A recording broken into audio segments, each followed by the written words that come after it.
Generally do. I mean, you know, a lot of it is like, the process is, for me, is watching something and then just sort of like exploring the feelings that I have while watching it, you know. And like for Up, I mean, I remember the first time you showed me that the married life scene, you know, that whole opening, it was just in storyboards. It was and we were hoping that early. you would write the music and then we could animate to it. Right. But you had other commitments. Boy, guys, just arrived in London. Yeah, Moorgate, insane buildings around here, crazy shit. Nice as well. Absolutely.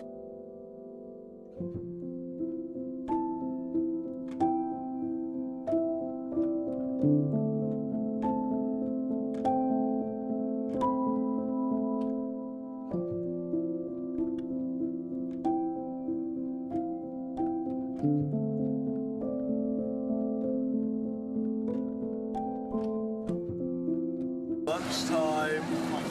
What's everyone got?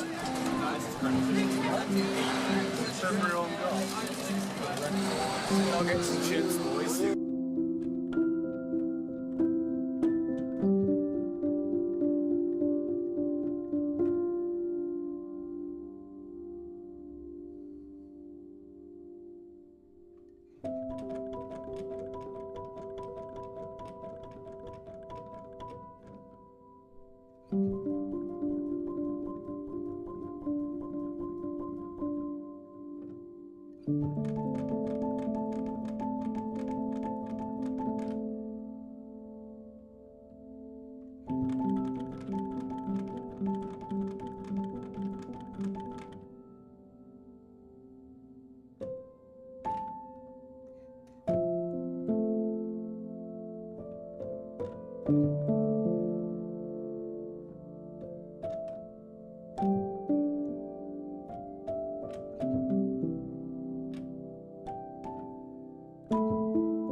Michael Giacchino chat.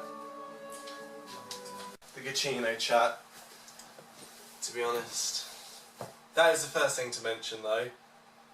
We didn't know his name when we went into the building. Pronounce his name properly. No, we had 3 stages. It was Giacchino. So for years I thought his name was Giacchino, and then we thought it was Giacchino, and it turns out it's Giacchino. Giacchino. Yeah. So as long as you swap the name around. Yeah, it's reversed. Yeah, it's reversed. Yeah. Giacchino. Giacchino. But no, it was a good night. Yeah, went to a venue at the Barbican and we just watched the film Up. And then at the end, the director and the composer came out and they just did a Q&A. Yeah, the director was a surprise. We didn't know he was going to turn up. We thought Michael would turn up. Yeah, it was just we didn't know. We thought it was just a composer talk, but it was actually the director there as well, which I think it was a surprise. I can't remember. It was a surprise. Yeah, it was a nice surprise though, because it's nice to have them both sitting there talking to each other, because you got to see the bond between. Yeah, yeah, exactly. You could see the bond between a proper film composer, a Hollywood film composer, and like a Hollywood director, so that was really cool. But there was a lot of film students in there, didn't expect that, so I mean, either they knew Pete, was it Pete Docter? Or the director, yeah. I think it's Pete Docter, they either knew he was coming, or they just liked Michael's music, so that was really cool. We didn't actually know we were going to be watching Up all the way through. I don't like Up.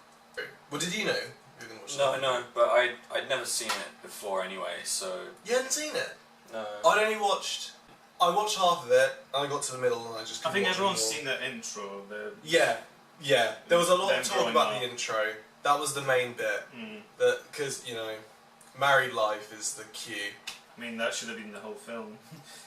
Yeah, I think it was Pav. Well, someone said it should. Married life, the starting sort of 10 minutes, should have just been a short film. Yeah, because Yeah. it goes downhill from that, after that. Yeah. Yeah, I can't remember any specifically, but I like the way he works because it was just, it seemed very natural. He didn't really have a plan for anything. He kind of just went with what he felt gut-wise. Oh yeah, he let his emotions sort of guide him. When all of us are writing music, we don't have like a melody in mind or a chord progression in mind or anything. You just sort of... You go on your feelings, don't Yeah. you? Yeah. You make it on the spot. Only works like a 9 to 5 job, you know, like... Yeah, the schedule. hours, anyway. Yeah, he comes in at 9, so he doesn't try to get there early, and he leaves at 5, or he said 6 during Rogue One. Yeah, he gave out an extra hour. Yeah, an extra hour for Star Wars. But, no, it was really cool because it was just interesting to see that he doesn't really worry about writing music. It's like it comes naturally enough that he can work a 9 to 5 job. He doesn't have to stay Yeah. all night. I know that Hans stays a really long time. Like he said he does all nighters and stuff. But it's just interesting to see that he just doesn't take it overly seriously. That's probably how his music is so. He gets it so really quickly. comfortable though, isn't he? Yeah. Must be. So one thing I think I probably learned from him is that you shouldn't stress too much, because even on a huge Hollywood film, which could be your break, just chill, because stuff will happen. You will come up with ideas, but you need to not force it, I suppose. What advice did he give us personally? Because after the Q&A, we wanted to get like a picture with him or an autograph or whatever, and we were like, it was me and Dane. We were in the queue.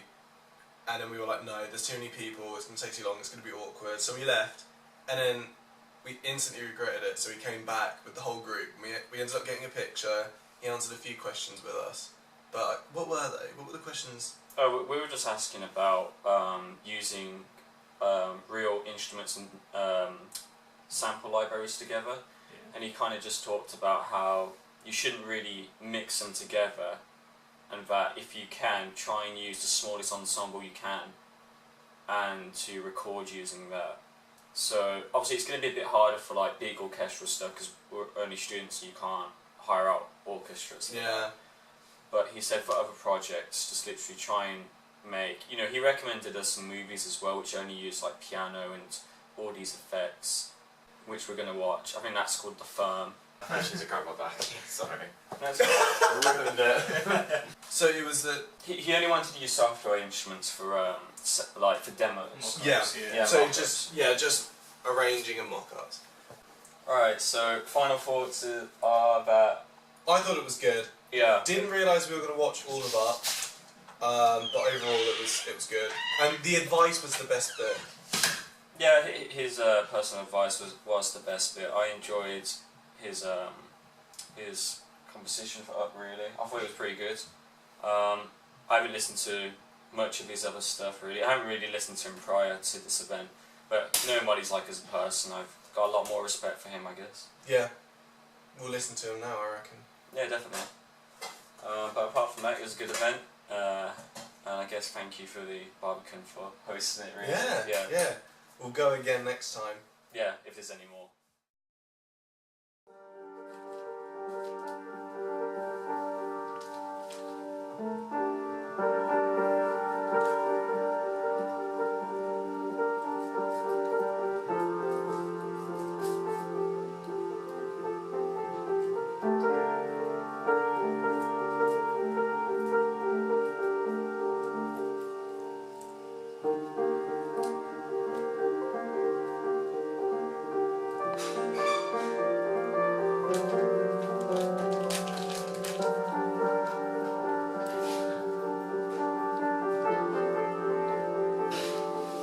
So, what vinyl are you looking for?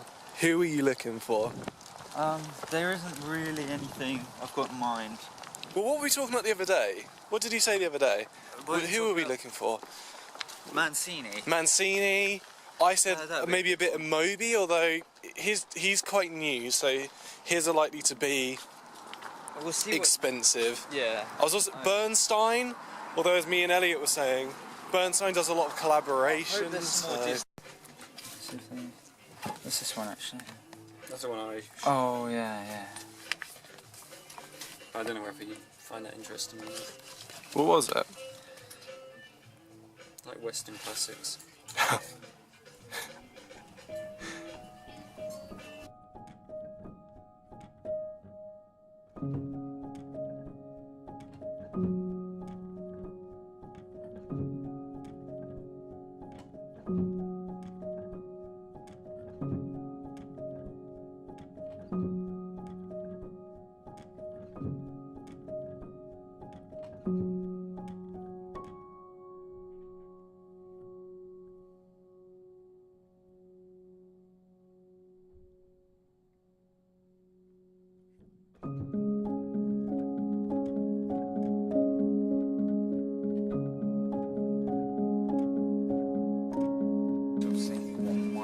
Yeah. Yeah, sort of. Yeah, Louis, I would have just skipped past that, honestly. Party time with Winnie and Joe.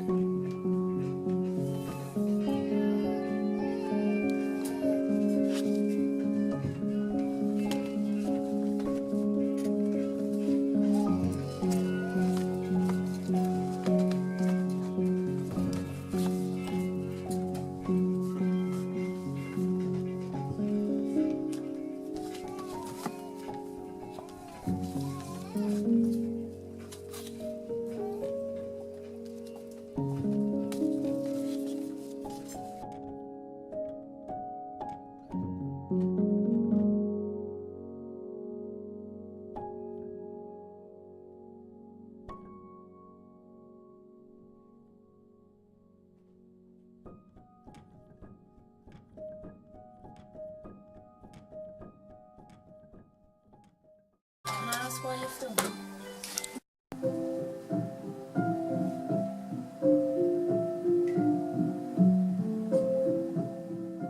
So a nice happy key, so I can play the band of music. You know. But the thing is, Like steel pan. Look at those guys over there on the other island. yeah, I know. It's like, Yeah, and we sit here. I know. Oh, it's just too metallic as well. I just don't really like. I bet they're thinking like, can't we be like those guys over there? The steel pans. And it's like. Oh yeah. That sounds like a. Was it Bulgarian? Yeah, that's more tribal. The Bulgarian, yeah, Bulgarian folk. Sounds more African to me. The drums and We're in for a treat. Bulgarian folk singing. We're in for a treat.